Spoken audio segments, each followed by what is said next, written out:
गुड़िया तारा हार छोड़ने कदी बती आई जे तू। देख थारी माँ के साथ धमीरा ले रही था, बाप रा अलग ले रही था, भाईरा ले रही है, दादी रा धमीरा कम लिया था, बाप रा धमीरा कम लिया मैं कटे मारे घरे जाती मारे थेलो थेलो बारे नौक देता अरे तार पापा था।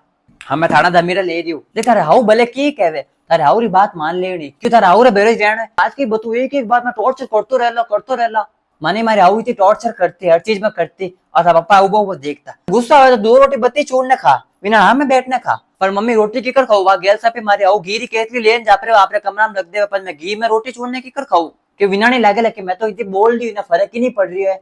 पड़ गया फर्क, कुत्ता ने कह दो मारा ने कह दो बरोबर है दो एक जड़ा। तो मैं भी यूज करती दादी रान धमीड़ा ले पापा रान जैसे मैं तो यूज खुद माती हुई देख ले। तेरे माथे बैठ न मूंग धरना भली क्या था हमारे घरे जा कहना वास्ते जाऊ कहती रे बेटा बीन को तुझे समझाना पड़ेगा पचके तो कम जो मारे औरी में बात कर लू के मां बीन राम में वो जान आपने माँ ने कहता लाडो तो हिटड़ो है समझाए विनय बेर। तेरा बीन टॉर्चर करता तो क्या हो गया, मेरा बीन कौन सा कम था। तेरे पापा को पता है तू 3 साल की थी जब तेरे को पता है पापा ने यहाँ पे बूट मारा था और हाल तक में निशान है तो मैं तो नहीं बोली ना। माँ को काटने के लिए कितने कितने प्लान बनाए थे वो सब बाहर बैठे हैं, ये देख मैं घर पे अकेली राज कर रही हूँ। मैं तो बेटा क्या यहाँ पे नहीं आई थी ना तो अरे गैल सप्पा दिन ने राज कहता तो मैं विना कोऑपरेट करी हर चीज ने कितनी भी लड़ ले बेटा आखो दूसरा दिन है तैयार हो वहां लाली लिपस्टिक लगा तू थार बैठ जाए कर सोफा माते विना लागे कोने के इना की फर्क पड़े मार बोल विना जबान खराब हुई कि मैं फालतू कुत्ती वे जो भूखती थी। गैल सप्पा है हैंग मैं तो कहूँ